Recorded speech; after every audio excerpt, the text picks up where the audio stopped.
Previous लेक्चर्समध्ये आपण human बिहेवियरचा part संपवला होता आणि त्यानंतर आपण डेव्हलपमेंटल टास्क जे आहे लाईफ स्पॅनच्या दरम्यानचे इंडिव्हिज्युअलच्या काळात म्हणजे इंडिव्हिज्युअलच्या कॉन्टॅक्टमध्ये जे लाईफ स्पॅन आहे ते डेव्हलपमेंटल टास्क आहे त्याचा आपण अभ्यास सुरू केला होता. रॉबर्ट हॅविंग हल्सचं मी नाव तुम्हाला लिहून घ्यायला सांगितलं होतं. त्यांनी प्रोड्यूस केली होती ही term developmental task.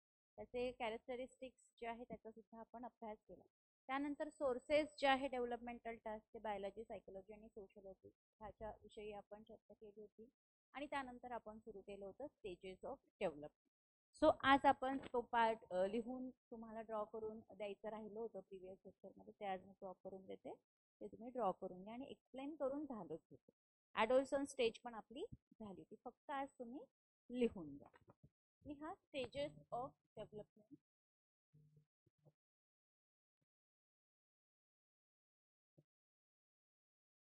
STAGES, stages of development.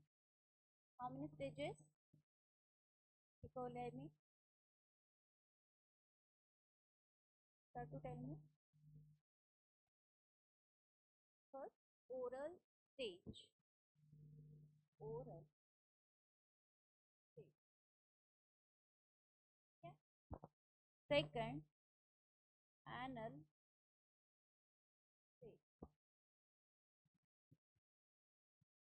Third, which one? Phallic latency. ऐकलं ना हे सगळं काल आपण? Phallic stage.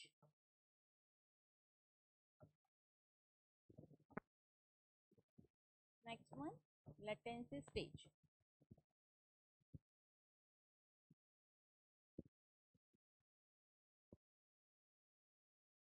Fifth one, genital stage.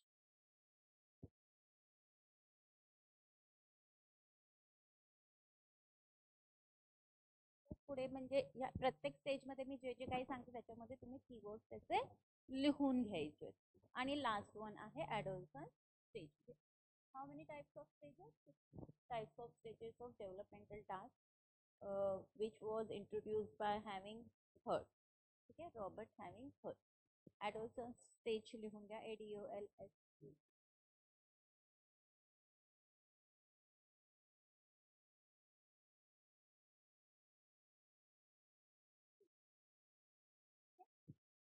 So total 6 types of stages we have learned yesterday.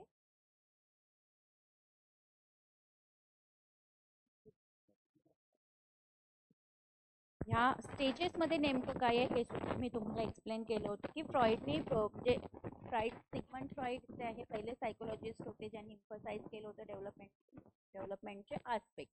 कुणाचे डेव्हलपमेंटचे आस्पेक्ट? ह्युमन पर्सनॅलिटीचं जे डेव्हलपमेंटल आस्पेक्ट आहे ते इंट्रोड्यूस करणारे पहिले व्यक्ती होते, पहिले सायकोलॉजिस्ट होते सिगमंड फ्रॉइड.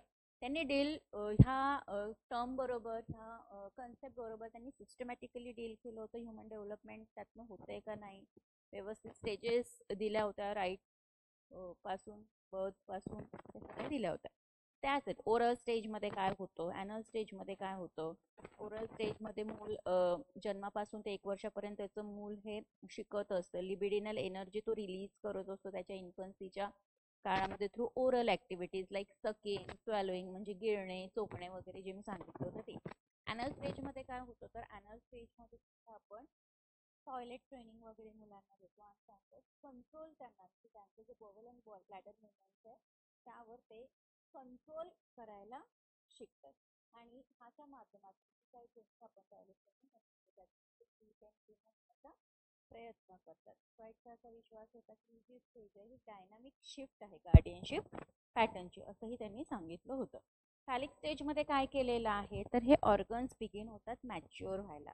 ठीक आहे, आपले जे सेक्शुअल ऑर्गन्स आहे, अवयव आहे, त्याच्या डेव्हलप व्हायला सुरुवात होतात आणि नवीन नवीन एव्हेन्यू डिस्चार्ज होत असतात. ह्याच्यामध्ये लव्हिंग रिलेशनशिप मेंटेन होत असते. म्हणजे मुलगा जो आहे तो आईशी त्याचं नातं खूप घट्ट होतं असतं, लव्हिंग केअरिंग नातं होतं असतं मुलाचं आणि आईचं. त्याला एक कॉम्प्लेक्स, ऑडिपस कॉम्प्लेक्स अशी टर्मिनॉलॉजी वापरलेली आहे. मीनवाईल दुसरीकडे मुलीचं आणि वडिलांचं एक लव्हिंग रिलेशनशिप डेव्हलप होत असतं, त्याला आपण म्हणतो इमोशनल अटॅचमेंट तिथे दोघांची होत असते, फादर आणि गर्लची.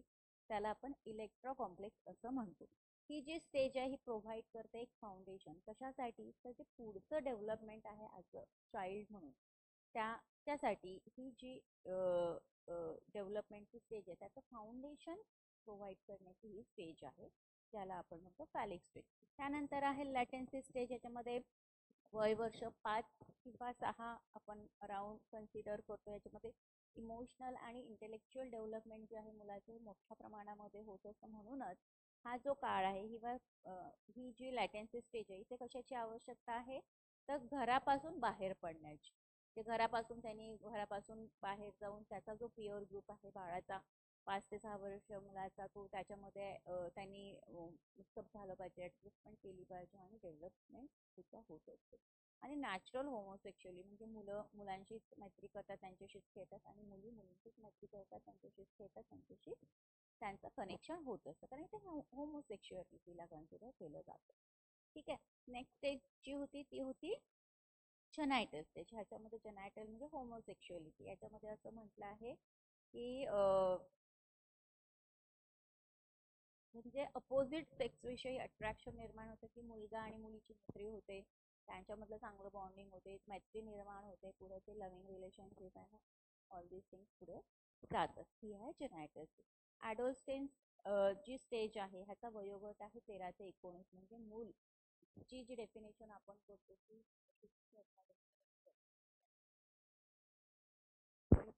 13 ते 19 म्हणजे ह्यालाच आपण टीन एज म्हणून सुद्धा कन्सिडर करतो. आणि इनडिसिजन आहे, कन्फ्युजन आहे, की हा जो वयोगट आहे हा खूप असा डिझास्टरवाला वयोगट आहे. ते जे आहे वय 13 ते महत्वाची स्टेज आहे की ह्याच्यातूनच आपलं आयुष्य पुढचं घडत आहे. इथले जे डिसिजन आहे ते प्रॉपर वेने घेतले तर आपला लाईफ हॅपीनेसलाच मिळणार, म्हणजे आपल्या आयुष्यात आपल्याला आनंदच मिळणार असं म्हटलेलं आहे. So 6 types of stages we have learned here. If you have any queries or else you can ask me. Any doubt, any query? No? Great. Now new topic, 4 stages of cognitive development. ठीक आहे. ते झालं. Complete.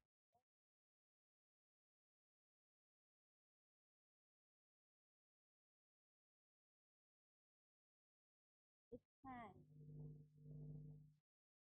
Okay. So आता हे कसं करायचं?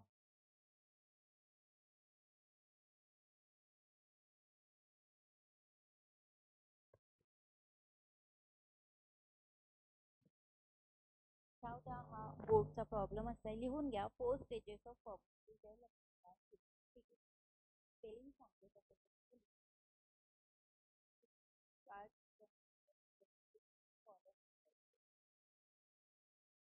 सगळ्यात आधी 4 stages of cognitive development काय आहे?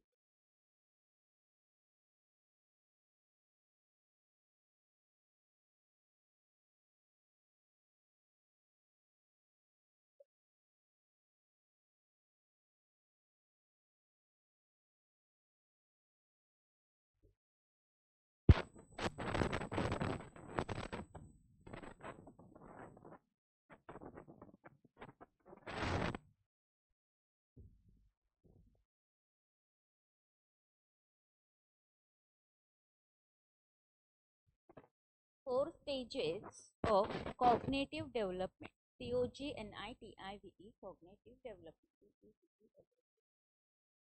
कोणी दिल्या ह्या 4 stages तर त्यांचं नाव लिहून घ्या. ठीक आहे.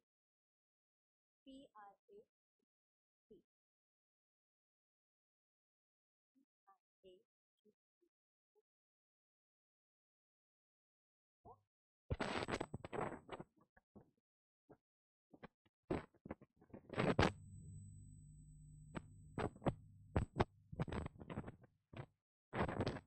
कॉलम बनवा. 3 कॉलम करायचे. 1 2 3.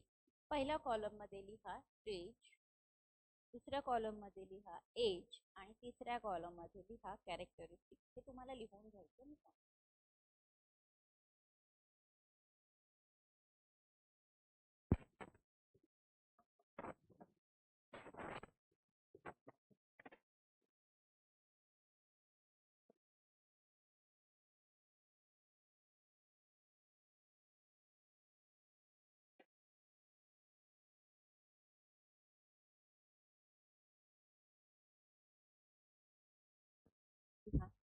4 stages of cognitive development by Piaget.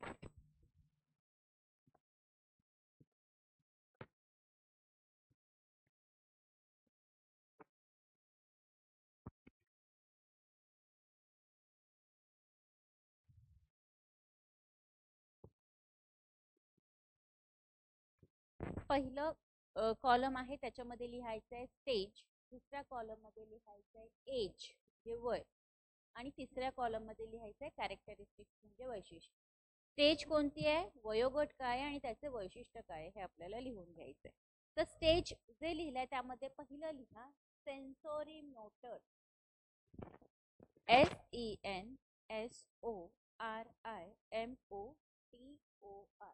Sensory motor.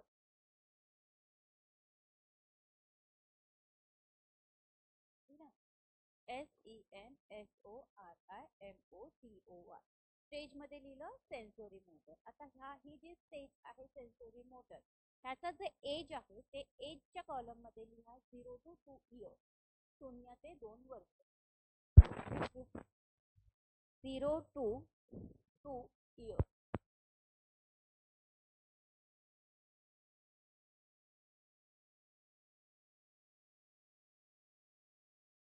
0 to 2 year.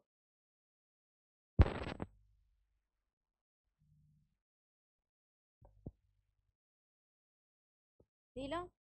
आता कॅरेक्टरिस्टिक्सचं जे कॉलम आहे म्हणजे ह्या स्टेज मध्ये हा जो वयोगट आहे त्यानुसार ह्याचे वैशिष्ट्य काय आहे, तर ह्याच्यामध्ये लिहा इन्फंट जो आहे म्हणजे 0 ते 2 वर्षाचं जे मूल आहे तो काय करत असतं, त्याचं जग एक्सप्लोर करत असतो. तो explore the world. Infant explore the world कशाच्या द्वारे, तर सेन्सरी एक्सपिरियन्सेस जे आहे फिजिकल ऍक्शन्स बरोबरचे त्याचं कोऑर्डिनेट करण्याचा तो प्रयत्न करतो 0 ते 2 वर्षाचं मूल. कशाबरोबर, तर सेन्सरी एक्सपिरियन्सेस जे आहे त्याच्याबरोबर कोऑर्डिनेट करण्याचा प्रयत्न करतो आणि सोबतच फिजिकल ऍक्शन्स आणि कृती ह्याचं समन्वय साधण्याचं 0 ते 2 वर्षाचं मूल प्रयत्न करतो. ठीक आहे.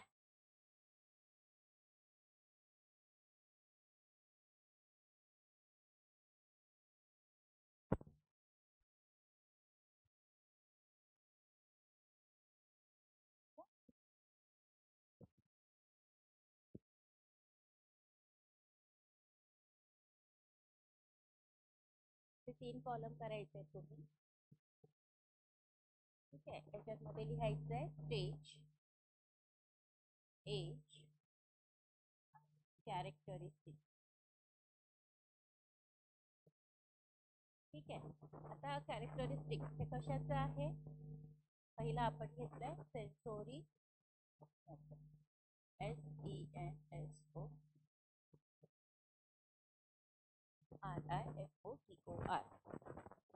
ठीक आहे. 0 to 2 इयर्स एज आहे. वैशिष्ट्य काय आहे, एक्सप्लोर द वर्ल्ड. जग by what, by coordinating with what, with physical action and one more sensory experience. लिहून घ्या. ठीक आहे. ही झाली पहिली स्टेज, त्याला आपण म्हणतो सेन्सरी. असंच आता सेकंड स्टेज लिहायची आहे. ती लिहून घ्या प्री ऑपरेशनल, 0 to 7 इयर्स. लिहा प्री ऑपरेशनल. ठीक आहे. थर्ड लिहा कॉन्क्रीट ऑपरेशनल.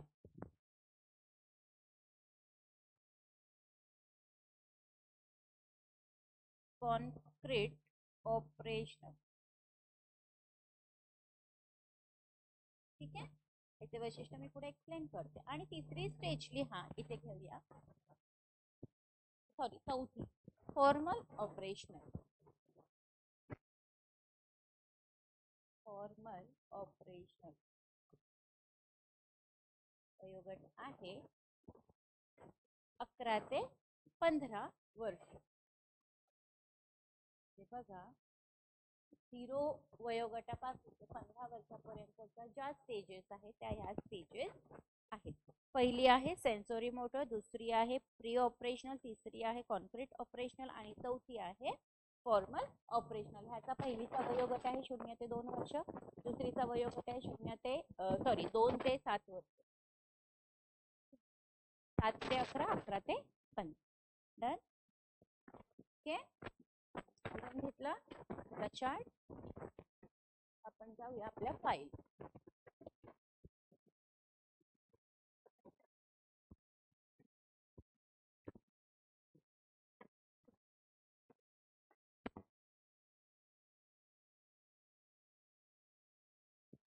फाईल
ठीक आहे, एवढं लिहून घेतलं तुम्ही. मी एक्सप्लेन करते की आता जे प्री ऑपरेशनल सेन्सोरी मोटरचं तर झालं. त्याच्यामध्ये मी सांगितलं की इन्फंट जो आहे 0 ते 2 वर्षाचं मूल जे आहे ते एक्सप्लोर करण्याचा प्रयत्न करतो त्याचं जग. आणि हे एक्सप्लोर करत असताना तो कशाच्या द्वारे एक्सप्लोर करतो, तो कोऑर्डिनेशनच्या द्वारे. आता कोऑर्डिनेशन कशासोबत आहे, तर सेन्सरी एक्सपिरियन्सेस, त्याला सेन्स जे होते त्याचे अनुभव कशाबरोबर, तर त्याच्या शारीरिक कृतींच्या द्वारे. That's it. दुसरी आहे प्री ऑपरेशनल स्टेज. याचा वयोगट आहे 2 ते 7 वर्षे. ह्याच्यामध्ये मूल काय करतो, सिम्बॉलिक थॉट जे आहे ते डेव्हलप करत असतो. आता हे सिम्बॉलिक थॉट डेव्हलप म्हणजे काय, तर ऑब्जेक्ट परमनन्स तो इस्टॅब्लिश करत असतो. सिम्बॉलिक म्हणजे ही चेअर, ही खिडकी, हे दार, हे सिम्बॉल्स आपण त्याला सांगतो की ही खिडकी म्हणजे त्याला ते एक अशी कृती, एक आकृती दिसते की ते म्हणजे ते, त्यात काय काय असतं, तर हे त्याच्या थॉट्स प्रोसेस नुसार तो डेव्हलप करत असतो. परमनन्स जे आहे तो इस्टॅब्लिश करत असतो. चाइल्ड जो आहे अजिबात कोऑर्डिनेट करत नाही वेगवेगळ्या फिजिकल ॲट्रिब्यूट बरोबर. म्हणजे ऑब्जेक्टचे जे फिजिकल ॲट्रिब्यूट्स आहेत त्याच्याबरोबर तो कोऑर्डिनेट करण्याचा अजिबात प्रयत्न करत नाही. ही झाली प्री ऑपरेशनल स्टेज. तिसरी स्टेज जी आहे ती आहे concrete operational stage.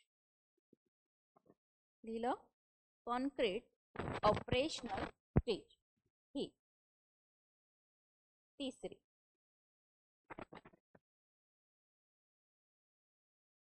Concrete operational stage. Good. ह्याच्यामध्ये आपण काय करतो, हा कॉन्क्रीट ऑपरेशनल स्टेज जी आहे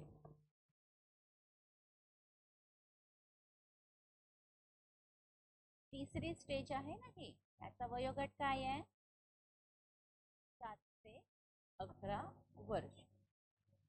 कॉन्क्रीट ऑपरेशनल स्टेजचा वयोगट आहे 7 ते 11 वर्ष. ह्याच्यामध्ये मूल जे आहे तो लॉजिकली काहीतरी कारण देऊ शकतो कॉन्क्रीट इव्हेंट्सच्या विषयी, आणि तो क्लासिफाय सुद्धा करायला प्रयत्न करतो की जे काही ऑब्जेक्ट्स आहेत ते रिव्हर्सिबल मेंटल ऑपरेशन्सला येतात. म्हणजे 7 ते 11 वयोगट हा जो आहे अतिशय चलाक बुद्धीचा वयोगट आहे. ह्याच्यामध्ये मूल सगळ्या गोष्टी शिकत असतो, त्याला सगळे एक्सपिरियन्सेस येत असतात आणि तो एखाद्या गोष्टीचं कारण काय, तर तो त्याचे उत्तर लॉजिकली शोधण्याचा प्रयत्न करतो. That's it. चौथा आहे फॉर्मल ऑपरेशनल.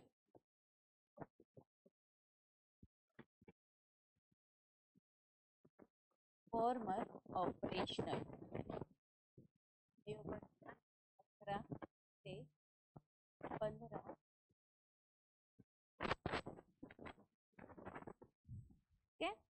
ॲडोलसंट जो आहे हा अप्लाय करतो एक लॉजिक, म्हणजे तर्क जो आहे तो अप्लाय करण्याचा प्रयत्न करतो. खूप ॲब्स्ट्रॅक्ट, खूप अमूर्तपणे एखादी गोष्टी मांडण्याचा, लॉजिकली त्याचा विचार करण्याचा हा फॉर्मल ऑपरेशनल ही स्टेज आहे.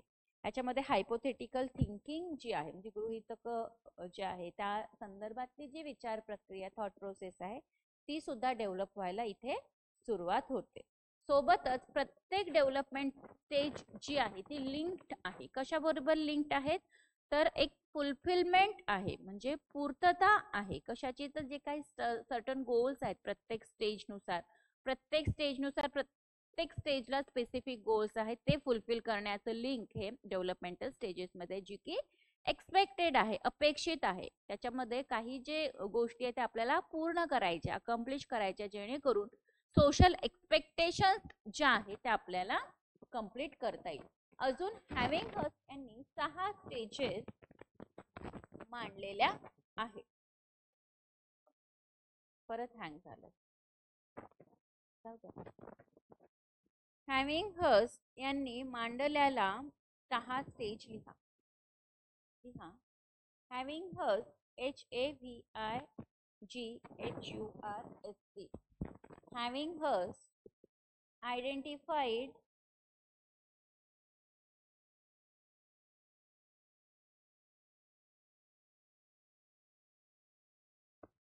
Hearst identified six major stages in human life.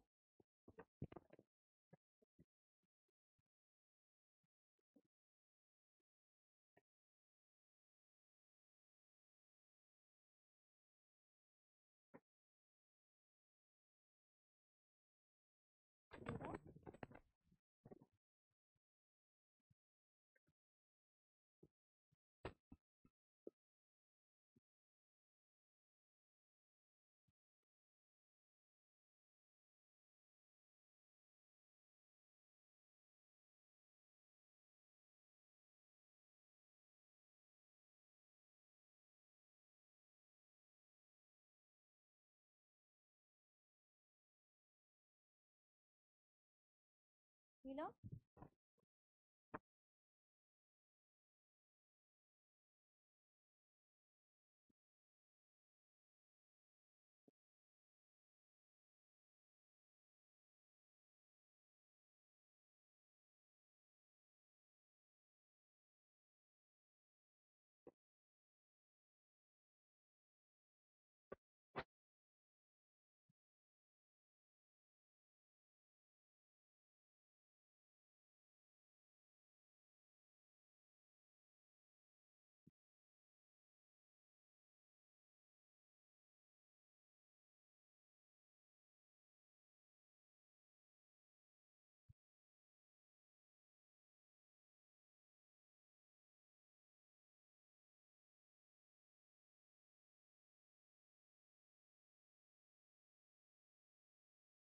एक आपण 5 मिनिटाचा ब्रेक घेऊन परत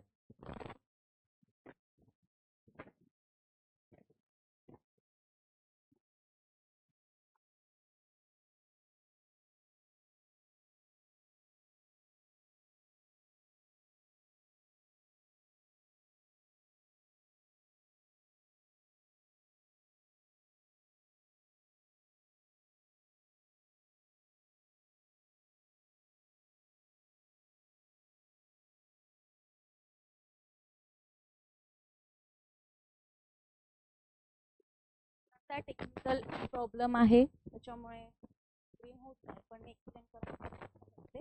जर तुम्हाला नाही समजलं काय तर तुम्ही मला विचारा. काय? ओके, लिहून घ्या. हॅविंग हर्स्टने जे आयडेंटिफाय केल्या 6 मेजर स्टेजेस ह्युमन लाईफच्या. पहिली आहे infancy and early childhood, INFANCY. INFANCY.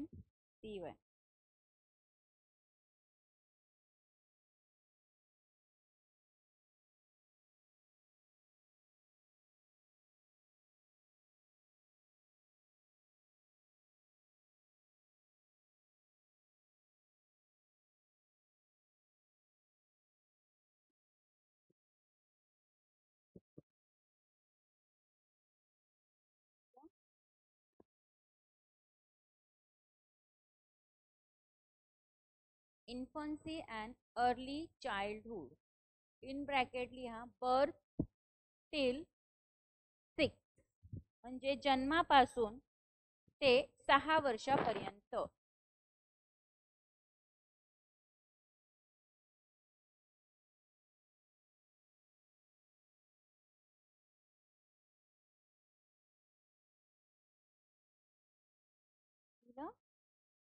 जन्मापासून ते 6 वर्ष.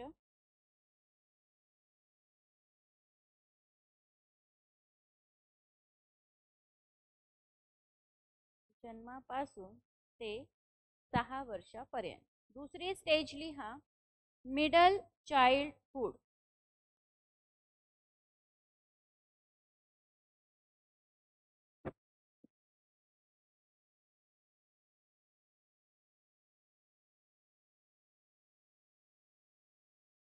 मिडल चाइल्डहुड वयोगट लिहा 6 वर्ष ते 12 वर्ष.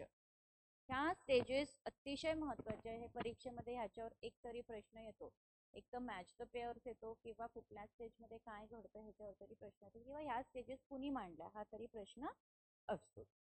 तिसरं लिहा ॲडोलसन्स. ADOLESCENCE. ॲडोलसन्स स्टेज. ह्याचा वयोगट आहे 13 वर्ष ते 18 वर्ष.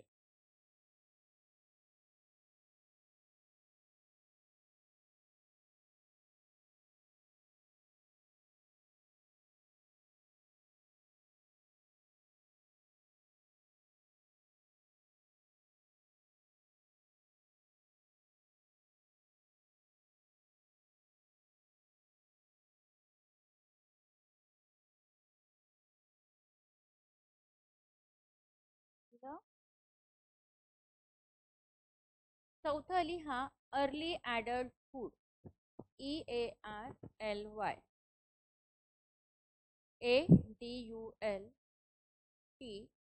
ADULTHOOD. Early adulthood. वयोगट आहे 19 ते 30 वर्ष.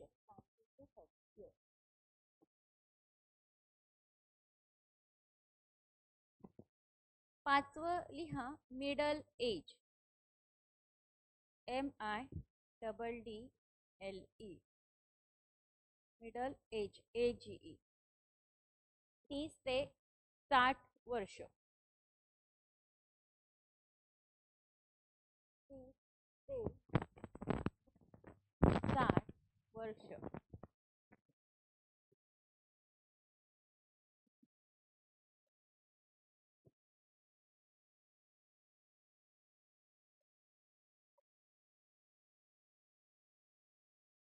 तीस ते 60 वर्ष लिहिलं.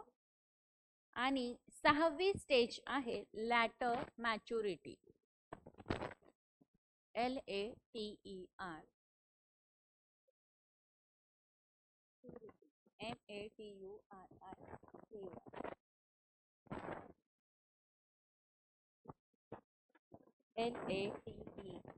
LATER. Later maturity. MATURIT. याचा वयोगट आहे 60 अँड अबव. वयोवर्ष 60च्या पुढचे. Later maturity 60 and above.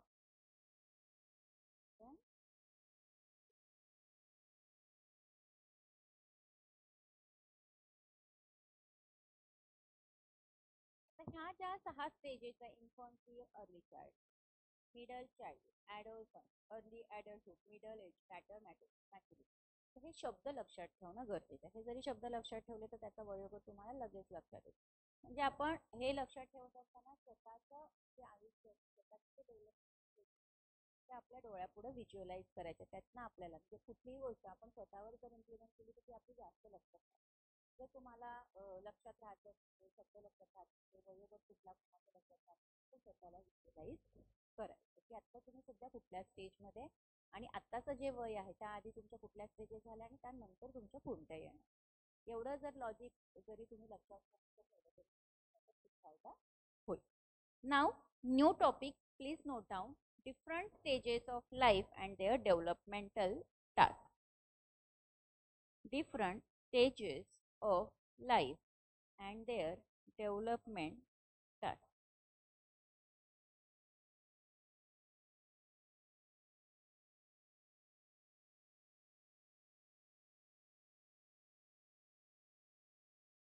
different stages of life and their development task.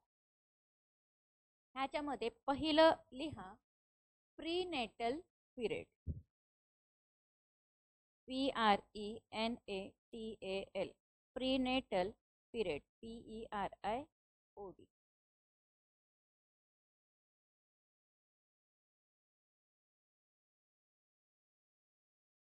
Prenatal period हे पहिली स्टेज आहे. म्हणजे वेगवेगळ्या ज्या स्टेजेस आपल्याला आयुष्याच्या शिकायच्या आहे त्या स्टेजमध्ये नेमकं काय काय होतं हे शिकायचं आता आपल्याला आहे.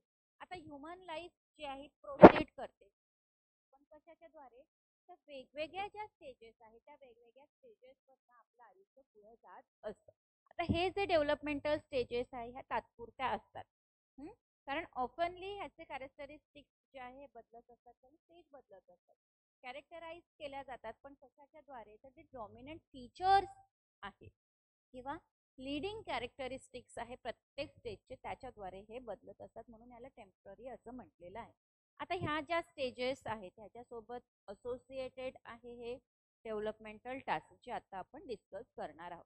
त्यातलं जे पहिलं आहे ते आहे प्रीनेटल पिरियड.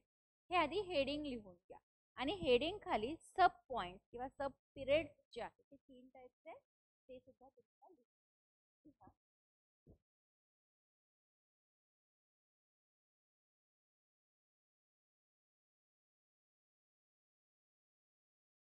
लिहा.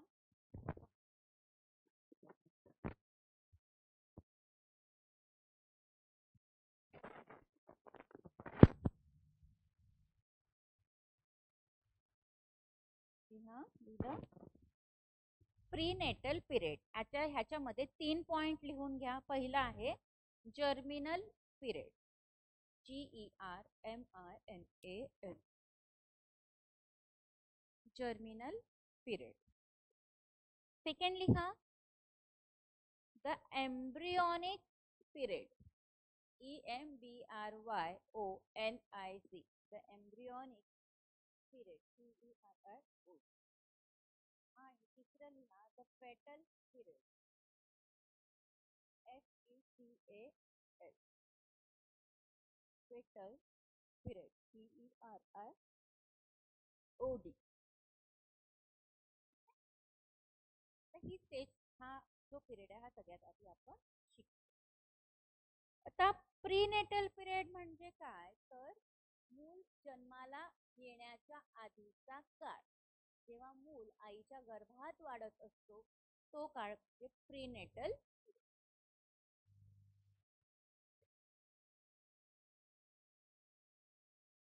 बरोबर.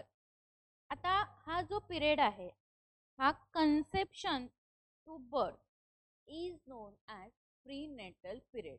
म्हणजे आता तुम्हाला जर प्रश्न विचारला की प्रीनेटल पिरियड म्हणजे काय परीक्षेमध्ये, तर तुम्ही काय सांगणार, तर जेव्हापासून गर्भधारणा झाली तो दिवसापासून ते मूल जन्माला येण्याच्या दिवसापर्यंतचा काळ म्हणजे प्रीनेटल पिरियड. ठीक आहे. टिपिकली हा जो काळ आहे प्रीनेटल पिरियडचा हा 40 आठवड्यांचा असतो. म्हणजे 9 महिने जे म्हणतो ना आपण 9 महिने गर्भातले, तो 9 महिन्याचा काळ म्हणजे हा 40 आठवडे कन्सिडर केला जातो. आता ह्याच्यातलं जे प्रीनेटल डेव्हलपमेंटची प्रोसेस आहे ह्याच्यामध्ये देखील 3 स्टेजेस सांगितले. त्यातली आहे जर्मिनल पिरियड. आता हा जर्मिनल पिरियड 14 दिवसांचा असतो. It is about 14 days in length. 14 दिवसांचा हा काळ असतो. Last from the conception to implantation of the zygote. हे काय, मासिक पाळी आल्यानंतर 14व्या दिवसापासून ओव्ह्युलेशनची स्टार्ट होते. ओव्ह्युलेशन स्टार्ट झाल्यानंतर पती पत्नीचे जर संबंध आले तर त्यातनं गर्भधारणा होते. तो जो दिवस आहे तो गर्भधारणा झाल्यापासून ते इम्प्लांटेशनचा काळ 14 दिवसांचा असतो. कारण नेक्स्ट पिरियड येत नाही. तर ती पिरियड चुकले म्हणजे आपण कन्सिडर करतो की प्रेग्नन्सी आहे बाय इतर ज्या टेस्ट केल्या जातो तो.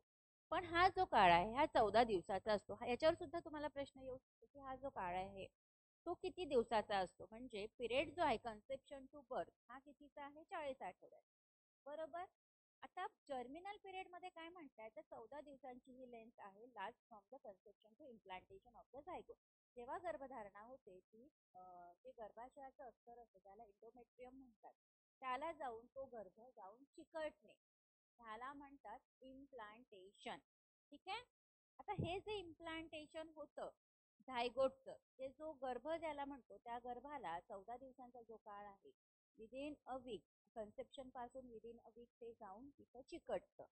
ठीक आहे. गर्भाशयाच्या अस्तरला ज्याला म्हणतो आपण इंडोमेट्रियम लाईन.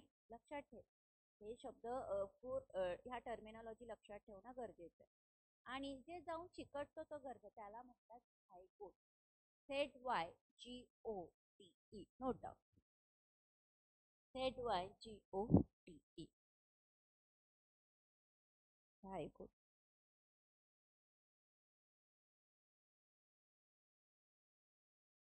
लिहिलं. आता त्याच झायगोटला फर्टिलाइज एग जे एग रिलीज होतं त्यातनं गर्भधारणा होते आणि जे गर्भधारणा होते त्याला झायगोट म्हणतात. झायगोट म्हणजे fertilize egg at the lining of the uterus. जे गर्भाशयाचं जे लायनिंग आहे ज्याला इंडोमेट्रियम म्हणतो त्याला जाऊन ते चिकट. आता हा जो टाइम आहे या टाइमच्या दरम्यान ऑर्गॅनिझम जे आहे अवयव जे आहे ते सेल डिव्हिजन मध्ये डिवाइड व्हायला सुरुवात होते आणि ग्रोथ होते. तिथे त्याचे 4 पार्टिशन होतात आणि त्याचे ऑर्गन्स डेव्हलपमेंट व्हायला सुरुवात होते आणि बाळाची वाढ व्हायला ऍक्च्युअल तिथे सुरुवात होते. आता फोर्थ डबलिंग म्हणजे असे 4 फोर्थ डबलिंग जे आहे किंवा डिफरन्शिएशन जे आहे सेल्सचं हे इथे व्हायला सुरुवात होते. म्हणजे एकदा गर्भधारणा झाली की वेगवेगळं बाळाचे अवयव डेव्हलप व्हायला होते. त्याचे 4 सेल्स मध्ये डबलिंग होतं. ही जी प्रोसेस आहे तुम्हाला डीपली शिकायला लागेल. ते तुम्ही युट्यूबला पण बघू शकता की कसं ही प्रोसिजर होतं. पण हे जे मी सांगते हे लक्षात ठेवा कारण त्यावर थेरॉटिकल क्वेश्चन मध्ये जाऊ शकतात की मॅच्युअर्ड एग म्हणजे काय, फर्टिलाइज एग म्हणजे काय, झायगोट म्हणजे काय, हा काळ किती दिवसांचा असतो, हा कोणत्या पिरियड मध्ये प्रीनेटल पिरियड मध्ये येतो का, मग प्रीनेटल पिरियड मध्ये कोणकोणत्या स्टेजेस आहेत. तर जे मी आता सांगितलं प्रीनेटल पिरियड मधली पहिली स्टेज जी आहे ती आहे जर्मिनल पिरियड. जे मी आता सांगितलं ते. ओके. नाव second stage embryonic period. Prenatal मधलंच सांगते बरं का. Embryonic period.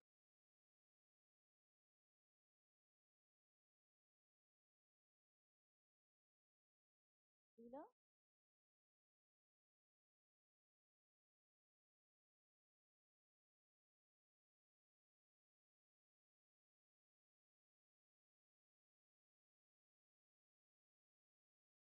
Embryonic period. EMBRYONIC. Embryonic period. PERIOD.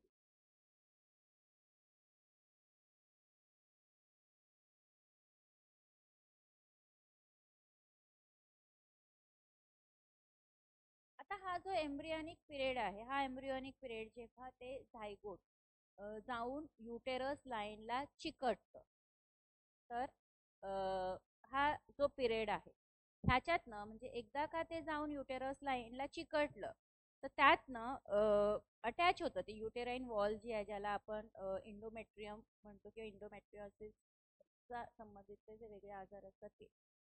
ठीक आहे. तर ह्या इंडोमेट्रियम लाईन त्याला युटेरियन वॉल सुद्धा म्हणतात त्याला जाऊन ते झायगोट जाऊन चिकटतं.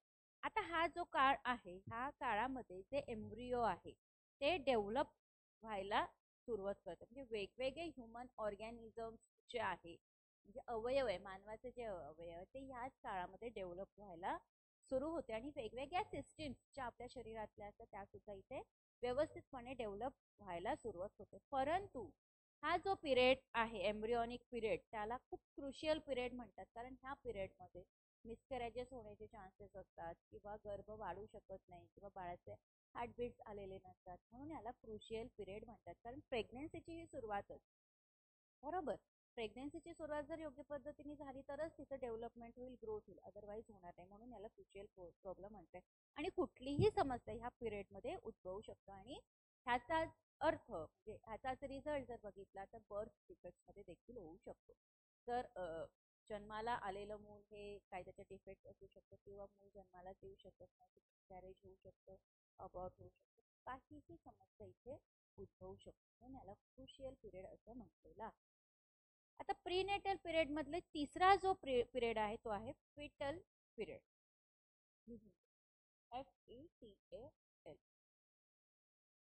FETAL, FETAL, fetal period.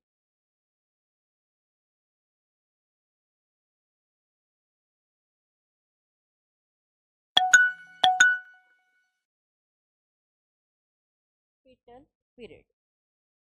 आता हा जो फिटल पिरियड होता हा कुठून सुरुवात होतो तर 8 आठवड्यांपासून. आता फिटल पिरियड किती आठवड्यांचा असतो, कधी सुरुवात होतो तर बाळाच्या डेव्हलपमेंटचे 8 आठवडे कंप्लीट झाल्यानंतर. म्हणजे आपण 8 आठवडे म्हणजे 4 महिने आणि 2 महिने किंवा 1.5 महिन्यांचा काळ कंप्लीट झाल्याच्या नंतर हा पिरियड सुरू होतो. After the conception till birth, म्हणजे जेव्हापासून गर्भधारणा झाली तेव्हापासून ते बाळ जन्माला येईपर्यंतचा हा काळ आहे. ह्या काळाच्या दरम्यान एक व्हायटल ऑर्गन्स जे आहे ते फंक्शनिंग करायला सुरुवात होतात. मसल्स डेव्हलपमेंट होत असतात, हाडं तयार होत असतात आणि त्याचं फॉर्मेशन सुद्धा होत असतं. बरोबर, हा तो काळ आहे. ॲट द एंड म्हणजे प्रेग्नेन्सीच्या 38व्या आठवड्यामध्ये फिटस जे आहे हे आईच्या गर्भातनं बाहेर पडण्याचा प्रयत्न करतो through the process of labour and child birth. आता बाळाचा जन्म एक तर नॉर्मल डिलेव्हरीने होऊ शकतो, सिझेरियन होऊ शकतो किंवा इन्स्ट्रुमेंटल डिलेव्हरी पण होऊ शकतो. इन्स्ट्रुमेंटल डिलेव्हरी म्हणजे व्हॅक्यूमच्या साह्याने किंवा फोर्सेसच्या साह्याने बाळाला बाहेर काढणं नॉर्मल डिलेव्हरी कन्सिडर होतं. सो एकंदरीत प्रीनेटल काळ जो आहे त्याच्यामधले 3 स्टेजेस मी तुम्हाला सांगितल्या, जर्मिनल, एम्ब्रियॉनिक आणि फिटल. त्याच्यामध्ये लक्षात ठेवणाऱ्या गोष्टी तुम्ही खूप नोट डाऊन करून घेतला असतो. ठीक आहे, नोट डाऊन केलंय.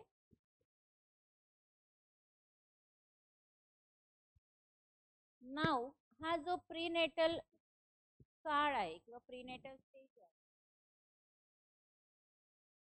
लिहून घ्या.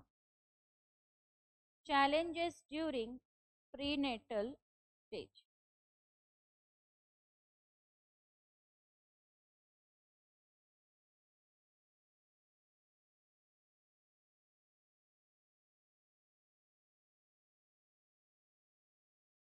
challenges during prenatal stage काय काय असू शकतात सांगा.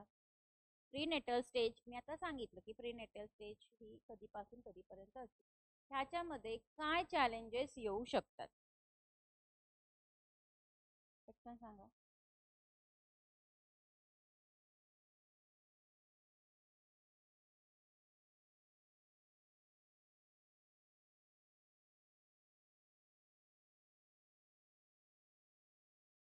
सांगा पटकन. सोपं आहे. आता मी सांगितलं की प्रीनेटल डेव्हलपमेंट जे आहे हे मॅटर्नल कॅरेक्टरिस्टिक्सच्या द्वारे अफेक्ट होऊ शकतो. ज्याच्यामध्ये इन्क्लूड काय आहे तर आईचं वय. आईचं वय आता सगळेजण म्हणतात की लवकर मुलं झाली तर ते बरं आहे. तर वय वर्ष 30च्या वर किंवा 35च्या वर आईचं वय असेल तर ती हाय रिस्क प्रेग्नेन्सी म्हणून कन्सिडर केलं जातं. म्हणून आईचं वय इथं अतिशय महत्त्वाचं फॅक्टर आहे. त्यासोबतच इमोशनल स्टेट आणि न्यूट्रिशन. आईचं वय, इमोशनल स्टेट आणि न्यूट्रिशन. म्हणजे बाळ जेव्हा गर्भात वाढत असतो त्यावेळी आईचं वय मॅटर करतं. आई काय न्यूट्रिशन इनटेक करते, किती काय खाते पिते हे मॅटर करतं. आणि आईचा भावनिक स्टेटस जो आहे, भावनिकता आईची कशी आहे त्याच्यावर सुद्धा हे मॅटर करते. त्यानुसार बाळाचं डेव्हलपमेंट हे डिपेंड असतं. डिसीजेस, काही आजार किंवा इन्फेक्शन असेल तर आईच्या द्वारे ते ॲडव्हर्सली अफेक्ट करतं प्रीनेटल डेव्हलपमेंटला. बरोबर, म्हणजे आईला काही आजार किंवा आईला काही इन्फेक्शन झालं असेल तर ते प्रीनेटल डेव्हलपमेंट जे आहे त्याला मात्र खूप ॲडव्हर्सली अफेक्ट करतं, त्याचा परिणाम होतो. फॉर एक्झाम्पल रुबेला आहे, जेनायटल हर्ट आहे किंवा ह्युमन एम्युनो डेफिशियन्सी व्हायरस ज्याला आपण म्हणतो HIV. असे जर काही आजार आईला असेल, काही इन्फेक्शन आईला असेल, डेफिनेटली ते बाळावर त्याचा पडू शकतो असेल.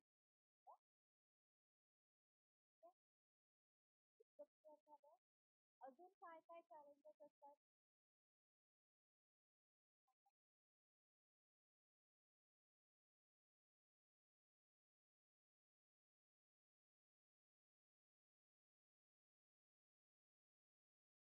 अजून काय काय चॅलेंजेस असतात? हे एक सांगितलं ना, इन्फेक्शियस डिसीजेस वगैरे. आणि ह्याच्यातनं काही जर असं काही आयडिया होऊ शकतो. पण आता ट्रीटमेंट एवढी पुढे गेली आहे की आधीच सगळ्या टेस्ट केल्या जातात आणि त्या टेस्टच्या द्वारे काही असेल तर त्यावर आधीच आपल्याला उपचार करता येतात. इतर जो सोर्स आहे, थ्रेट आहे, इन्व्हायरमेंटल एजंट्स म्हणजे आईच्या गर्भात बाळ वाढत इन्व्हायरमेंट एजंट सुद्धा मॅटर करतो. आता इन्व्हायरमेंटल एजंट्स म्हणजे काय, तर टेराटोजेन्स आहे, याच्यामध्ये डेव्हिएशन्स येतात नॉर्मल डेव्हलपमेंटमध्ये आणि त्याच्यात सिरियस ॲबनॉर्मॅलिटीज इव्हन डिसीज.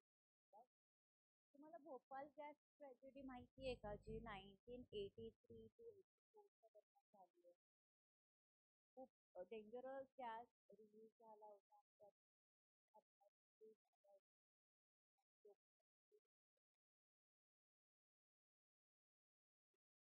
असं काही एन्व्हायरमेंटल हॅझार्ड जर झाले, लाईक काही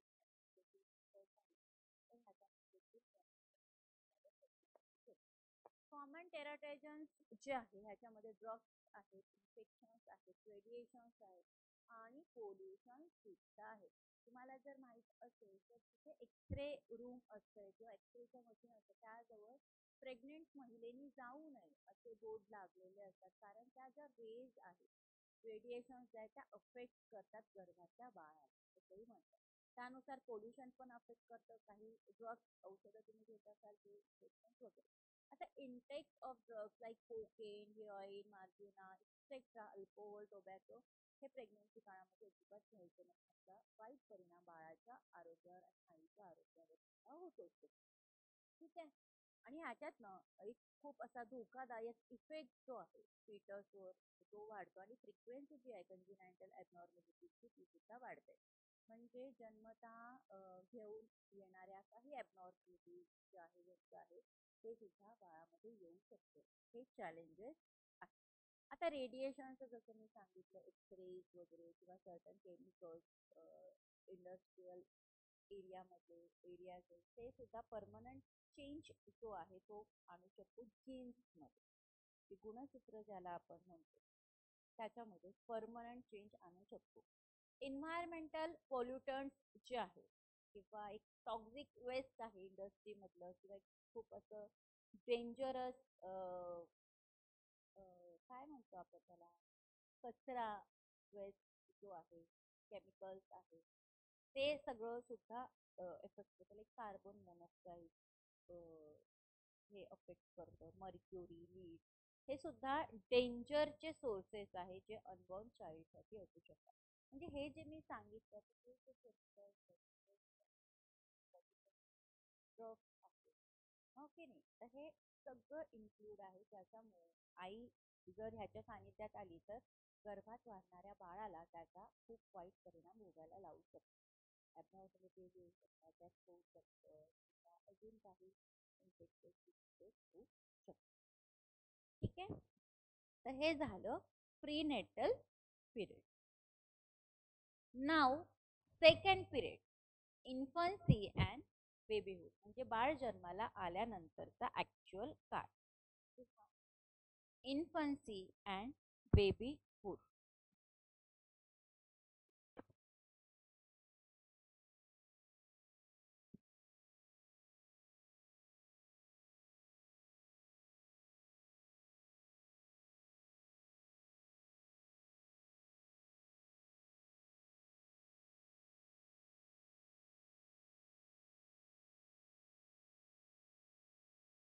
लिहिलं infancy, INFANCY, infancy and babyhood, BABYHOOD.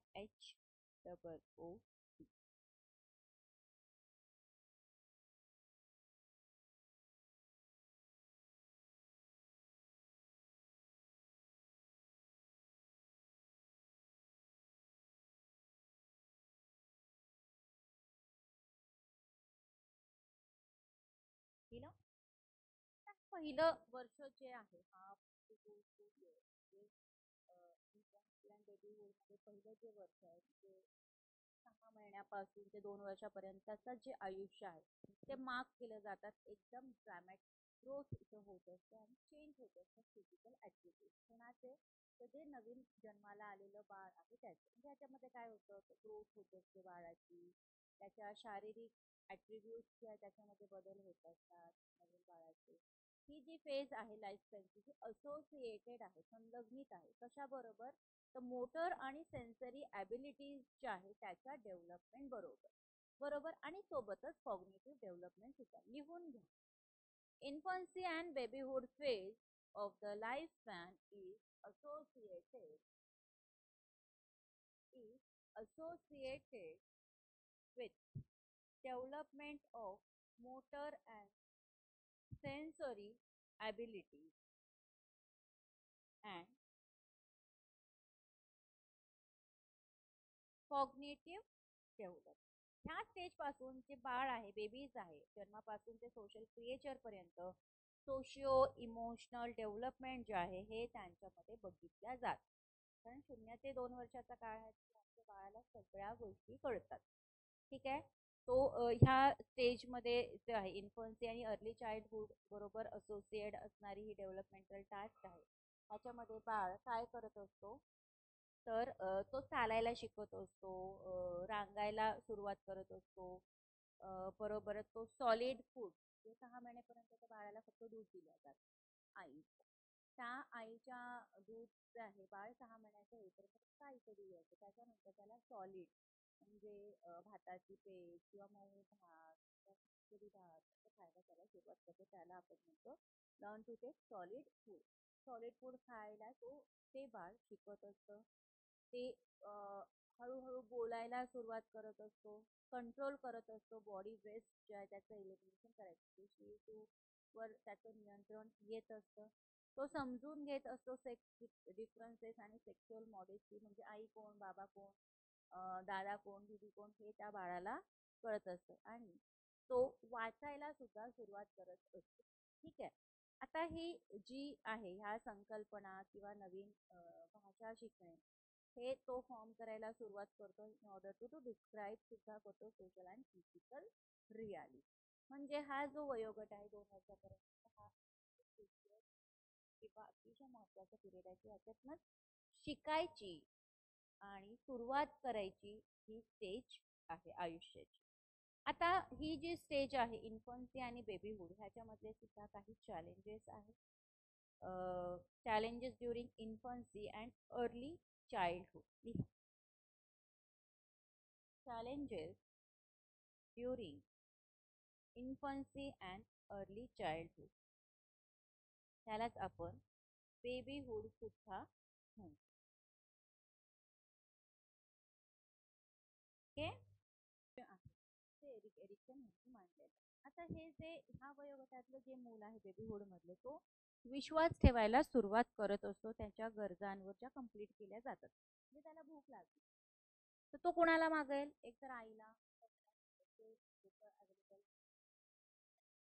त्याची जी डिमांड आहे की त्याला भूक लागली त्याला खाऊ मिळाला त्याची ही गरज पूर्ण झाली त्याचा विश्वास बसतो त्याची जी डिमांड आहे ती पूर्ण होणार आहे. तथापि मिसट्रस्ट होऊ शकतो, डेव्हलप करू शकतो त्याची नीड आर निग्लेक्ट. जर त्यांनी काही मागितलं आणि त्याला आपण तर त्याच्यातनं निगेटिव्हिटी डेव्हलप होईल आणि त्याचा जो विश्वास आहे तो विश्वास तिथे निघून जाईल आणि त्याला असं फील येईल की मला निग्लेक्ट केल्या जात आहे.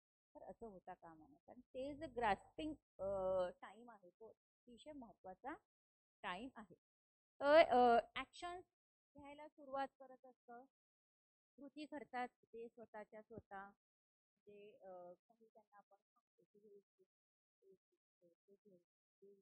या पिरियडमध्ये होत असतो ते स्वतः करते. जर इनकरेज त्यांना केलं तर ते कॉन्फिडंट सुद्धा होतात की एखादी कृती त्यांनी केली.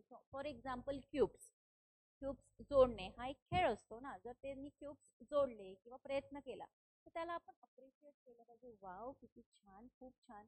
तर ह्यातनं त्यांचा पॉझिटिव्ह कॉन्फिडन्स ह्यामुळे आपल्या बोलण्यामुळे आपल्या कृतीमुळे त्याच्यामध्ये पॉझिटिव्हिटी येईल आणि त्याचा कॉन्फिडन्स अजून स्ट्रॉंगली डेव्हलप करण्यासाठी इथे फायदा होईल. म्हणजे इथं काय म्हटलं आहे की infant start taking actions on their स्वतः स्वतः आता खेळायला सुरुवात केली, पजल्स खेळायला सुरुवात केली, जोडायला सुरुवात केली. तर हे करत असताना आपलं कर्तव्य आहे, आपली भूमिका काय आहे, तर आपण त्यांना इन्करेज करायचं, जेणेकरून त्यांना अजून चांगला कॉन्फिडन्स येईल आणि ते मोटिवेट होईल. जर आपण त्यांना इन्करेज केलं नाही तर ते डाऊट आणि शेम सुद्धा क्रिएट होऊ शकतो, की आपण म्हणतो अरे काय तुला तर जोडताच येत नाहीये हे क्यूब. त्यातनं त्याला एक गिल्ट फील येईल आणि तो स्वतःला ब्लेम करेल की अरे मला तर हे येतच नाही, मला काहीच येत नाही. तर हे होता का आपण प्रत्येक गोष्टीला त्यांच्या अप्रिशिएट केलं पाहिजे, जरी ते चुकलं चुकलं तर आपण त्यांना नंतर व्यवस्थित समजावून सांगण्याचा प्रयत्न केला पाहिजे, पण त्यावेळी नाही. ह्याच्यामध्ये अजून एक उदाहरण, मुलांना रागवतो आपण, मारतो, ते फार चुकीचं आहे. जर हे अजून दुसऱ्यांपुढे झालं तर ते अजून शेमफुल असतं त्या मुलासाठी. ठीक आहे. आता इन्फंट जे आहे डिस्करेज फील करवे, जर त्यांना इन्करेज केलं नाही ते, जर त्यांना इन्करेज केलं नाही, त्यांना डिस्करेजिंग फील आलं, ते ब्लेम करत असतील तर ते कुठे पुढे कुठेही पार्टिसिपेट करणार नाही, स्वतःहून पुढाकार घेणार नाही. ठीक आहे. हे चॅलेंजेस आहे. जर का चाइल्ड प्री मॅच्युअरली जन्माला आलं असेल, वेळेच्या आधी 9 महिने किंवा 40 आठवड्याच्या आधी जर मूल जन्माला आलं तर त्याला आपण म्हणतो प्री मॅच्युअर बेबी. असं जर असेल किंवा ते नको असणारं मूल असेल तर ह्याच्यात ना काही फिजिकल प्रॉब्लेम सुद्धा डेव्हलप होऊ शकतात. त्याच्यामुळे त्या बाळाला खूप कमी डिझायरेबल ते बाळ असेल त्या पॅरेंट्सकरिता. म्हणजे पॅरेंटला जर ते बाळच नको असेल तर त्या बाळाची डेव्हलपमेंट कशी होणार, त्याच्यातून अनेक समस्या निर्माण होणार आणि ह्याचाच रिझल्ट कॉम्प्लिकेशन्स सुद्धा असू शकतो. कारण मूल आणि पॅरेंट मधला जो ट्रस्ट आहे तो इस्टॅब्लिश व्हायला इथे समस्या निर्माण होऊ शकते. तेव्हापासून केअर गिव्हर जे आहे ते अनअवेलेबल असेल किंवा अपसेट असेल, प्रिपेअर्ड नसेल चाइल्ड केअर करायला, तर तरी पण याचा परिणाम बाळावर होतात. म्हणजे आता डे केअर मध्ये मुलं ठेवली जातात किंवा आया घरी बोलवली जातात मुलं सांभाळायला, तर ते जे आहे ते जर अपसेट असतील तर मुलांवर त्याचा परिणाम होतो. जर मूल सांभाळण्याची ते मेंटली प्रिपेअर्ड नसेल तर तरी सुद्धा बाळावर त्याचा परिणाम होत असतो. ठीक आहे. हे चॅलेंजेस आहे इन्फन्सी आणि अर्ली चाइल्डहुड स्टेजेस मधले. नेक्स्ट स्टेज लिहा. दोन झाल्या आपल्या बघा, प्रीनेटल झाली आणि इन्फन्सी बेबीहुडची झाली. आता लिहा childhood stage. CHILDHOOD. Childhood stage. वयोगट लिहा 6 ते 11 वर्ष. यालाच आपण मिडल चाइल्डहुड सुद्धा म्हणतो.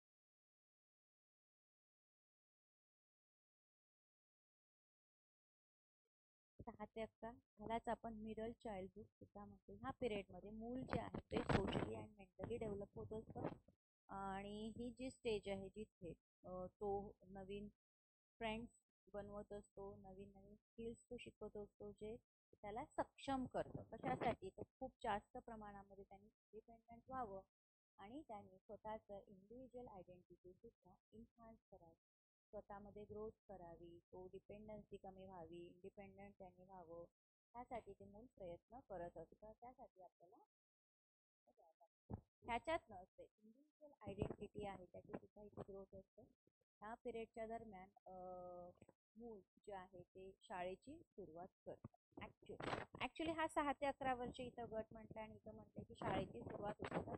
पूर्वी मूल 6 वर्षाचं झालं की पहिलीमध्ये त्याला प्रवेश मिळायचा, पण आता शाळेची सुरुवातच नेमकी 2.5 वर्षापासून 3 वर्षापासून मुलाच्या होतात. म्हणजे play group, nursery, LKG, UKG, त्यानंतर फर्स्ट स्टँडर्ड असं होतं. तर इथे थोडंसं तुम्ही एज कन्सिडर करा, कारण त्यावेळेस पॉलिसीज वेगळ्या होत्या.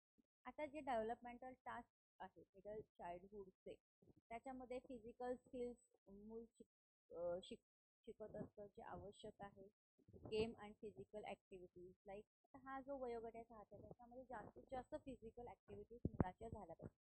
त्यांनी खूप खेळलं पाहिजे, त्यांनी वेगवेगळ्या ॲक्टिव्हिटीज केल्या पाहिजे, धावलं पाहिजे, बॉल फेकला पाहिजे, कॅच करता त्याला आली पाहिजे.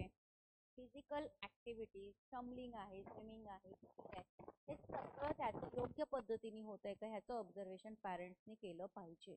पॅरेंट्स किंवा जे काही केअरटेकर आहे त्यांनी हे केलं पाहिजे की मुवमेंट्स होत आहेत का बाळाच्या ऑर्गॅनिझमच्या व्यवस्थित, हे सगळं ऑब्झर्वेशन. जर काही डिफेक्ट असेल तर अर्ली जर त्याचं डायग्नोसिस झालं तर पटकन ट्रीटमेंट जर आवश्यकता ट्रीटमेंट करू शकतो. म्हणजे इथं नवीन फिजिकल स्किल्स मुलं शिकत असतात जे आवश्यक आहेत. गेम्स खेळणे, किक करणे, थ्रो करणे, कॅच करणे, बॅट बॉल खेळणे, होल्डिंग करणे, याच्यामध्ये होत असतं. त्याच्यासोबतच तो त्याच्या शरीराची केअर डेव्हलप वेगवेगळ्या सवयी शरीराची काळजी घेऊ शकेल. फॉर एक्झाम्पल क्लिनिंग, स्वच्छता, डेव्हलप होतो. आता सेक्स रोल आयडेंटिफिकेशन आहे याच्यामध्ये, सोशल कॉपरेशन, स्किल लर्निंग आहे, टीम प्ले आहे, सेल्फ इव्हॅल्युएशन डेव्हलप. ह्या सगळ्या गोष्टी ह्या स्टेजमध्ये कन्सिडर होतात. क्लिअर? नाव puberty and ॲडोल्सन.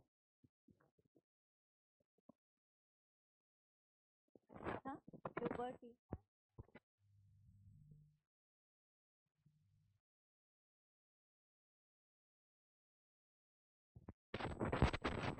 puberty, PUBER,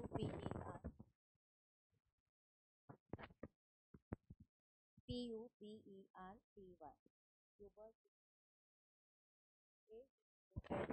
puberty, ASCENCE.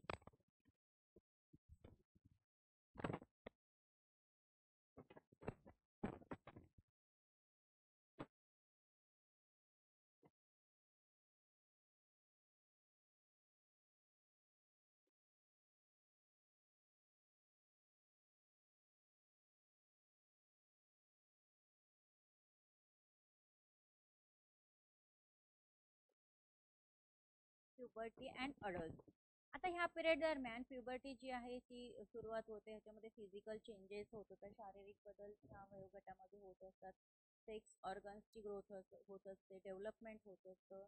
मुलींमध्ये जे काही शारीरिक बदल वयात येत असताना होत असतात ते अपिअरन्स असतं, फेशियल हेअर्स मुलांच्या चेहऱ्यावर येत असतात. प्युबर्टी जे आहे girls earlier than the boy.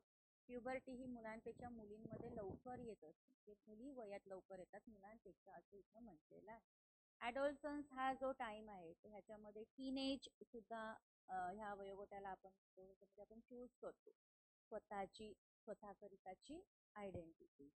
ठीक आहे, एक ते डील करत असतात, पिअर प्रेशर असतं, सोशल एक्सपेक्टेशन पण त्यांच्याकडून असतात. ह्यालाच आपण कॉन्फ्लिक्ट स्टेज पण म्हणतो. आता कॉन्फ्लिक्ट कुणामधलं तर बिटवीन पॅरेंट्स अँड चिल्ड्रन. ठीक आहे, कॉन्फ्लिक्ट काय तर इथं मतभेद व्हायला सुरुवात, तेच ऐकत होतं तेच बरोबर असं त्याला वाटत होतं. पण आता त्याची ग्रोथ आणि त्याचं डेव्हलपमेंट इतकं झालं की त्याला आता त्याच्यासाठी काय योग्य असं त्याला वाटत असतं आणि आई वडिलांनी सांगितलेलं त्याला पटत नसतं. म्हणून हा कॉन्फ्लिक्ट पिरियड आहे बिटवीन पॅरेंट्स अँड चिल्ड्रन. आता डेव्हलपमेंटल टास्क काय आहे ॲडोलसन स्टेज, तर तो फ्रेंड्स शिकतो काय वेळ घालवणं शिकत असतात.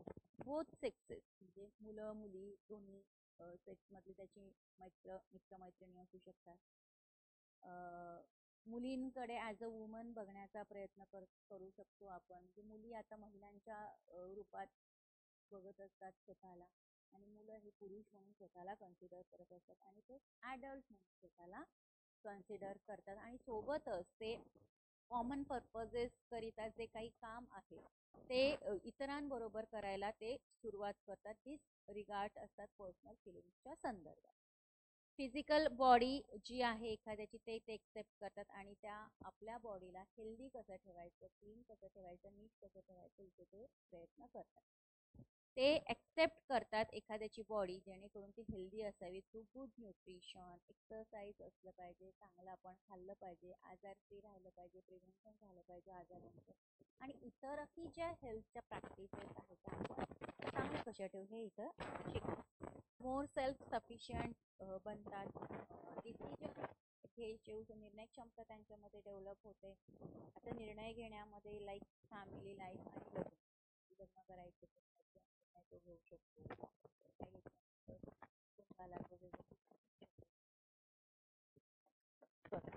नवीन नवीन सेट ऑफ व्हॅल्यूज ते अक्वायरिंग असतं जेणेकरून त्याच्या बिहेवियरला ते गाईड करतं. Socially responsible. आता प्युबर्टी अँड ॲडोलसन्स मध्ये ह्या सगळ्या गोष्टी होतात. आता ह्याच्यातले चॅलेंजेस लिहून घ्या. challenges of adults. 4-5 मुद्दे ते तुम्ही लिहू. challenges of adults.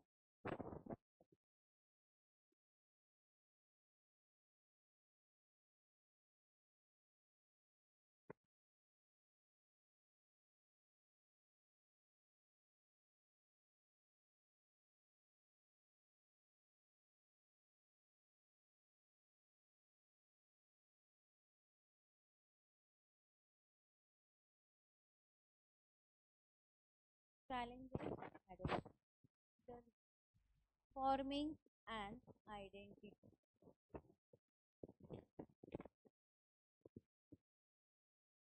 Forming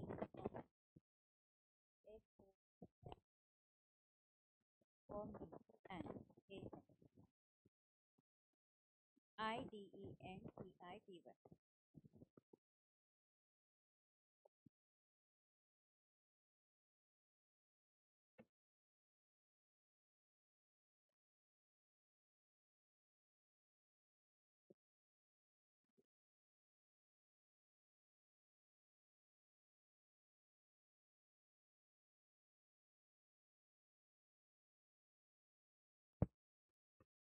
Second, delinquency.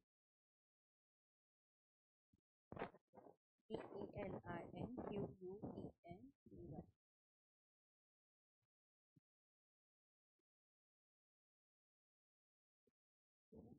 तिसरं लिहा सबस्टन्स अब्यूज. SUBSTANCE.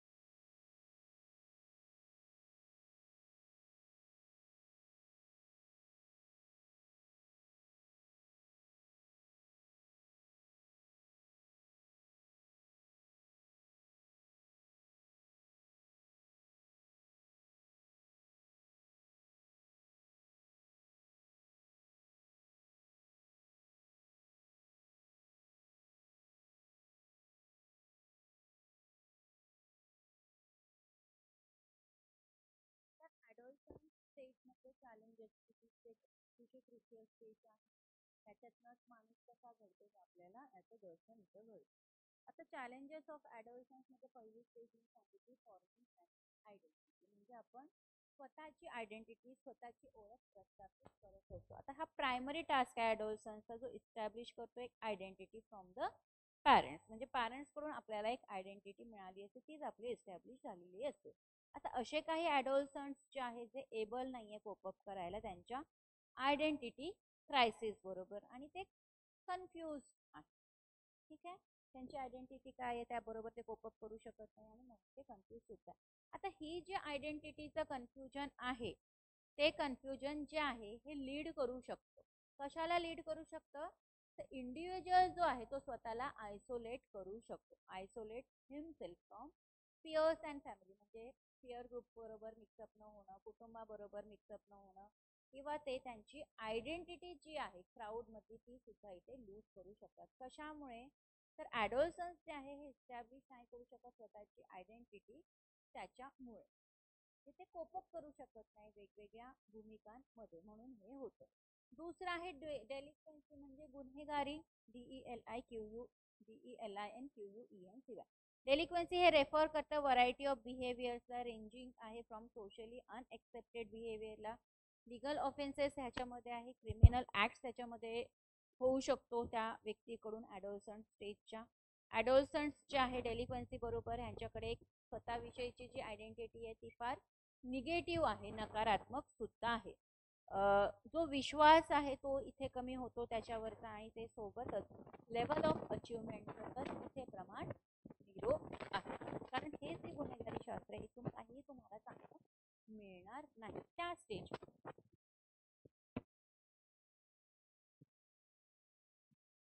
नेक्स्ट आहे सबस्टन्स यूज म्हणजे व्यसन.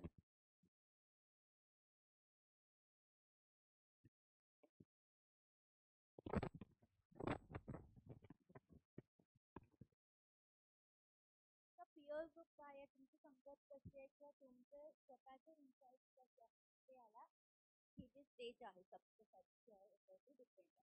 आता ही जे ॲडोलसंट पिअर आहे खूप वल्नरेबल एज आहे, स्टेज आहे. त्याच्यामध्ये स्मोकिंग करायला, अल्कोहोल घ्यायला, ड्रग ॲब्यूज व्हायला सुरुवात होऊ शकते. काही ॲडोलसंट्स जे आहे ते रिसोर्स घेतात स्मोकिंग आणि ड्रग्स घेतात वे ऑफ कोपिंग स्ट्रेस. म्हणजे खूप ताण आलाय, खूप तणाव आलाय, त्यामधनं मला बाहेर पडायचं म्हणून मी स्मोकिंग करतो, मी दारू पितो, म्हणून मी ॲडिक्शन करतो. हे एक डिफेन्स मेकॅनिझम ते त्याच्यावर वापर. आणि हे इंटरफिअर करतं कशामध्ये, तर ज्या कोपिंग स्किल्स आहेत त्या कोपिंग स्किल्स रिस्पॉन्सिबल सुद्धा आहे डिसिजन मेकिंग मध्ये. प्रक्रिया त्याच्याला सुद्धा हे कारणीभूत आहे. That's it. त्यानंतर आहे इटिंग डिसऑर्डर, खाण्यासंदर्भातले विकार. आता ॲडोलसन्स ते ऑब्सेशन असतं स्वतःविषयीचं, ते फॅन्टसीमध्ये राहतात, वर्ल्ड अँड पिअर कम्पॅरिझन्स असतात जे सर्टन टाईप ऑफ सिच्युएशन्सला लीड करतात, ते तिथे ऑब्सेस होतात त्यांच्या स्वतःच्या बॉडी विषयी. आता ह्याच्यामध्ये स्वतःच्या बॉडी विषयी कॉन्शियसनेस असतो की मी जर खूप खाल्लं तर मी खूप लठ्ठ होईल, खूप अट्रॅक्टिव्ह पर्सनॅलिटी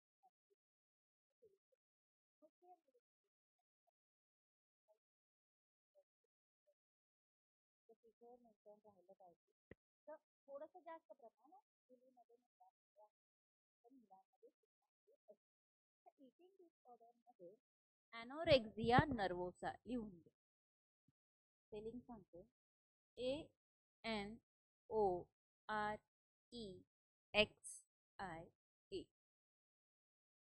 ॲनोरेक्झिया नर्वोसा NERVOS. नेटच्या परीक्षेमध्ये असले प्रश्न विचार. सेटमध्ये कदाचित नाही विचारत टर्मिनॉलॉजिकल क्वेश्चन, पण नेट एक्झाम मध्ये हे मात्र विचार. ॲनोरेक्झिया नर्वोसा हा एक इटिंग डिसऑर्डर आहे ज्याच्यामध्ये रेलेंटलेस परस्यूट केले जातात स्किनर्स टू स्टार्वेशन, म्हणजे भूकमारी. म्हणजे आपलं शरीर खूपच स्लिम राहावं म्हणून आपण खातच नाही.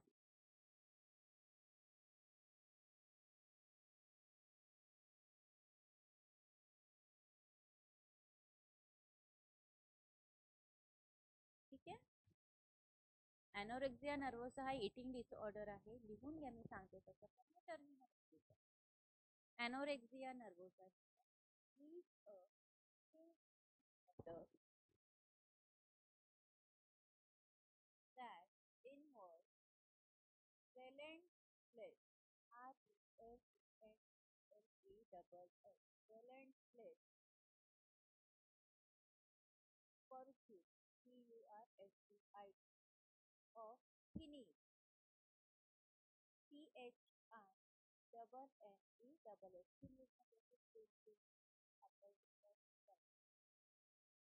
pursuit of thinning PHINNING. 2. Starvation STARVATION. 2. Starvation.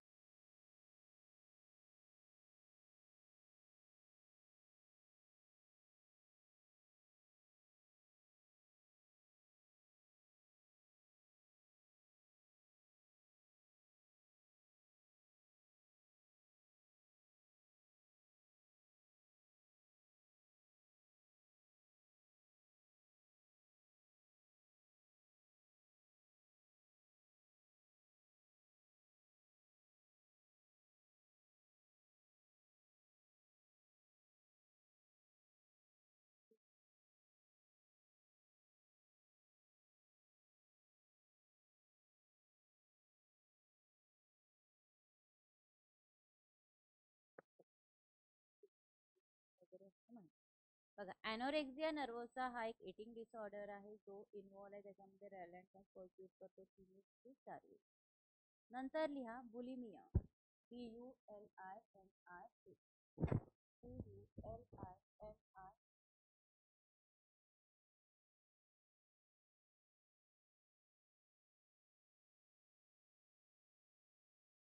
BULIMIA.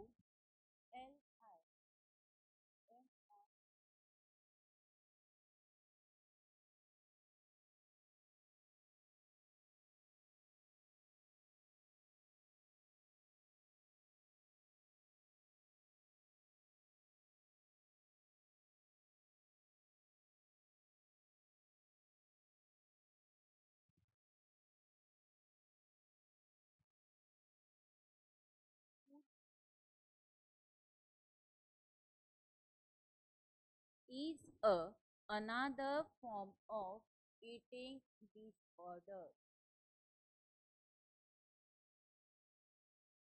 in which individual follows a binge follows a binge, BINGE, binge, and purge, PURGE, purge, eating pattern, PATI, eating pattern, PATTE. The bulimic, BULEMIC,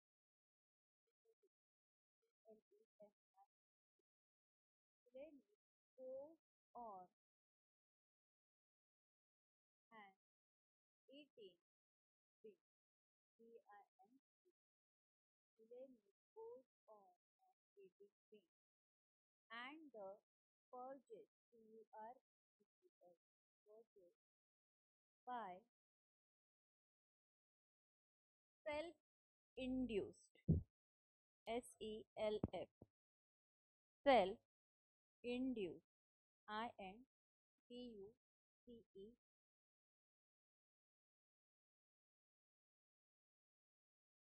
self-induced,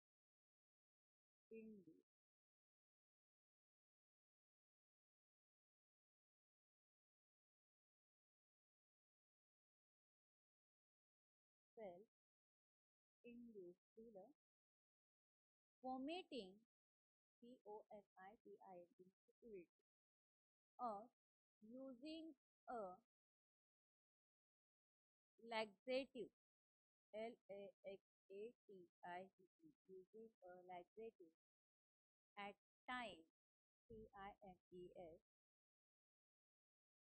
at times, alternating it with fasting, ALTERNATING,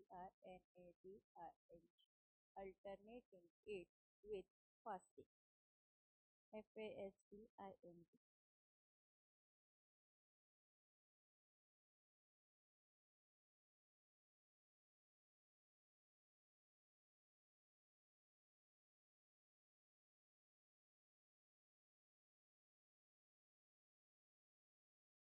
दिलं.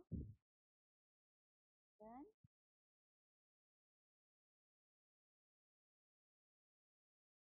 बघ, आता हे जे challenges आहे ॲडोल्सन्सचे याच्यामध्ये काय काय सांगितलं की आयडेंटिटी फॉर्मिंगमध्ये चॅलेंज असू शकतो स्वतःविषयीचा, डेलिक्वेन्सी गुन्हेगारी असू शकतं, सबस्टन्स ॲब्यूज होऊ शकतो आणि खाण्यासंदर्भातले आजार सुरू होऊ शकतो, एकतर खूप खाणे किंवा हाऊसने. ठीक आहे, हे झालं challenges of adults.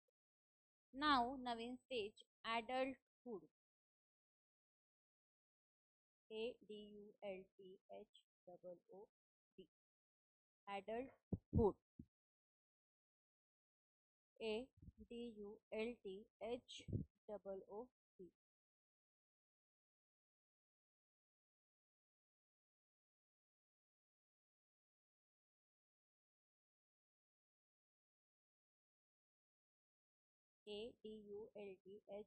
ADULTHOOD, adulthood.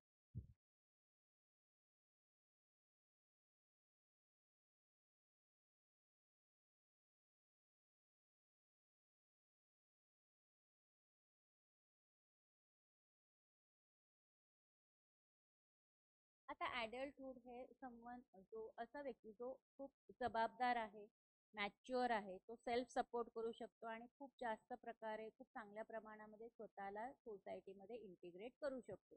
तथापि लोक जे आहे काही ॲट्रिब्यूट्स डेव्हलप करू शकत नाही, काही कॅरेक्टरिस्टिक्स सुद्धा सेम टाइमला डेव्हलप करू शकत नाही विथ सेम स्किल.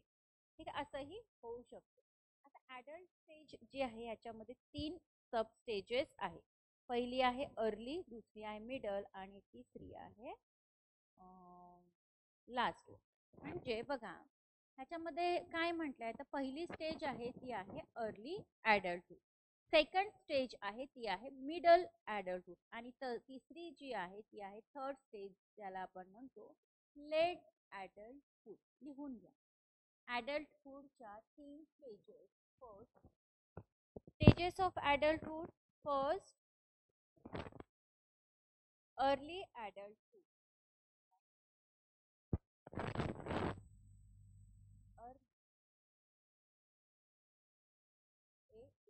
ADLTHOOD.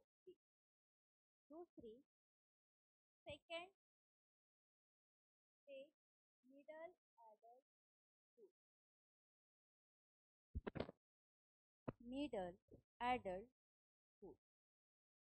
आणि तिसरी स्टेज जी आहे थर्ड स्टेज जी आहे लेट ॲडल्टहुड.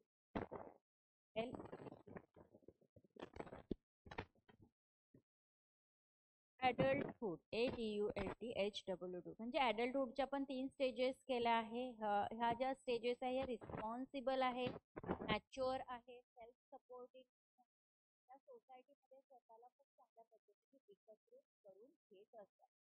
आता अर्ली ॲडल्टहुडचा जो पिरियड आहे ह्याच्यामध्ये ही जी पीक आहे फिजिकल हेल्थ महत्वाची आहे, स्ट्रेंथ आणि एनर्जी महत्वाची आहे, सेन्सरी आणि मोटर सिस्टीम सुद्धा हे त्यांचे हायेस्ट आहे. बरोबर. आता ॲडल्ट स्टेज जी आहे ह्याच्यामध्ये ते काय करतात, गेन करत असतात. काय गेन करत असतात, वेट, वजन वाढणं किंवा उंची वाढणं हे या स्टेजमध्ये होत असते. ते डेव्हलप करत असतात सिटिझनशिप सुद्धा. ह्या स्टेजमध्ये ॲडल्ट एक महत्त्वाचे डिसिजन सुद्धा त्यांच्या लाईफ चॉईसेस विषयी घेऊ शकतात. करिअर कशात करायचं, टाईप ऑफ फ्रेंड्स कुठे असायचे, रेसिडन्स कसा असला पाहिजे, हे सगळे निर्णय ते स्वतःचे घेत असतात. आणि ह्याच्यामध्ये इंटिमेट रिलेशनशिप म्हणजे लाईफ सुद्धा ह्याच्यामध्ये सुरू होऊ शकते. ही झाली अर्ली ॲडल्टहुड स्टेज. मिडल ॲडल्टहुड स्टेज जी आहे त्याच्यामध्ये काय म्हटलं आहे, तर इथं एक्सप्लेन केल्या जातात वेगवेगळ्या टर्म्समध्ये. म्हणजे ग्रॅज्युअल डिक्लाइन ह्याच्यामध्ये होतो एखाद्याच्या फिजिकल ॲबिलिटीज विषयी. फिजिकल हेल्थ खराब होऊ शकतो, स्टॅमिना कमी होऊ शकतो, एक्सेट्रा. परंतु डिक्लाइन जे आहे हे ग्रॅज्युअल आहे. त्याचं जे स्वरूप आहे त्याचं स्वरूप हे ग्रॅज्युअल आहे. दोन्ही मेल आणि फिमेल हे टायर्ड फील करत असतात. म्हणजे सहज पद्धतीने त्यांना थकवा जाणवू शकतो मिडल ॲडल्टहुडमध्ये. ह्या पिरियडमध्ये लोक एक्सपिरियन्स करतात स्ट्रेस, म्हणजे ताणतणाव ह्या पिरियडमध्ये जास्त वाढतात.